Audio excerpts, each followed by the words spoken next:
Praise the Lord. கர்த்தருக்கு ஸ்தோத்திரம். ஆண்டவராகிய இயேசு கிறிஸ்து நாமத்திலே உங்கள் அன்போடு வாழ்த்தி ஆசீர்வதிக்கிறேன். இந்த காலவெளியிலே நீங்கள் ஆசீர்வாதமாக இருப்பீர்களாக. இன்றைக்கு இந்த தியானத்திற்காக ஒரு வேத வசனத்தை வாசிப்போம். எபிரேய நிருபத்தில் 13ஆம் அதிகாரம் 17ஆம் வசனத்தை வாசிக்க கேட்போம். உங்களை நடத்துகிறவர்கள் உங்கள் ஆத்துமாக்களுக்காக உத்தரவாதம் பண்ணுவர்களாய் விழித்திருக்குள்ள ஆனபடினாலே அவர்கள் துக்கத்தோட அல்ல சந்தோஷத்தோடு அதை செய்யும்படி அவர்களுக்கு கீழ்ப்படிந்து அடங்குங்கள். அவர்கள் துக்கத்தோடு அப்படி செய்தால் பிரயோஜனமா இருக்க மாட்டாதே என்று சொல்லுகிறார். பாருங்க, இந்த சபை மக்களை பார்த்து அவர் சொல்லுகிறார், உங்களை நடத்துகிறவர்கள் உங்கள் ஆத்துமாக்களுக்காக உத்தரவாதம் பண்ணுவதற்காக அவர்கள் விழித்திருக்கிறவர்களா இருக்கிறார்கள். விழித்து உங்களுக்காக ஜெபிக்கிறவர்களா இருக்கிறார்கள். அப்படிப்பட்டவர்களுக்கு நீங்கள் செய்ய வேண்டிய காரியம் என்ன?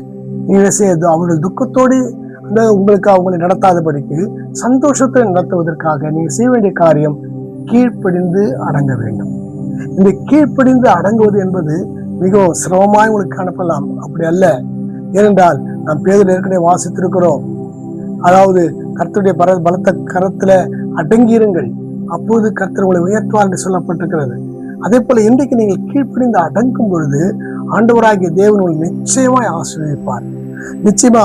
மாத்திரமல்ல, துக்கத்தோடு அவர்களுக்கு அப்படி செய்வார்கள் என்று சொன்னால் உங்களுக்கு அது பிரயோஜனமா இருக்காதே. ஆனால் அருமையான தேவ பிள்ளையே, இன்னைக்கு உங்களை நடத்துகிறதான ஊழியராக இருந்தாலும் சரி, ஆசிரியராக இருந்தாலும் சரி, அல்லாவிட்டால் பெற்றோராக இருந்தாலும் சரி, யாராலும் உங்களை நடத்துகிறவர்களுக்கு நீங்கள் கீழ்ப்பிடிந்து அடங்க வேண்டும். ஏனென்றால் ஆத்துமகளுக்காக உத்தரவாதம் பண்ணுகிறவர்களாக இருக்கிறார்கள்.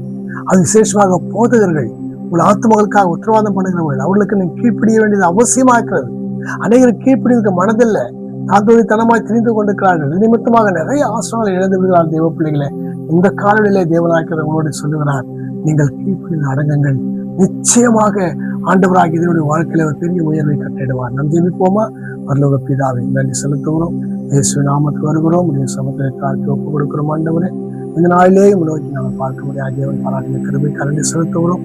இப்போதுமாய் கர்த்தாவின் சந்திப்பை கேட்டுக்கொண்டிருக்கிற சபை மக்கள் ஒவ்வொருவரையும் இயேசுவின் நாமத்திலே ஆசீர்வதிக்கிறாங்க. கர்த்தாவே, அவர்கள் கர்த்தாவே சூத்திரம் அன்று நடத்துகிறதானே ஊழியர்களுக்கு தங்களை கர்த்தாவோ அர்ப்பணிக்கவும் கீழ்ப்படி நடக்கவும் உதவி செய்ய முடியாது நாங்கள் செபிக்கிறோம். ஒரு துக்கத்தோட அவளுக்கு எந்த காரியத்தை செய்யக்கூடாதபடிக்கு சந்தோஷத்தோடு செய்ய உதவி செய்ய முடியாது. சோதனை நிமித்தமாய் ஆசீர்வாதத்தை பெற்றுக்கொள்ள உதவி செய்வதாக காத்துக்கொள்ளும். இயேசுவின் நாமத்தில் வேண்டிக் கொள்கிறேன் பிதாவே. ஆமென், ஆமென். God bless you. கர்த்தர் உங்களை ஆசீர்வதிப்பாராக.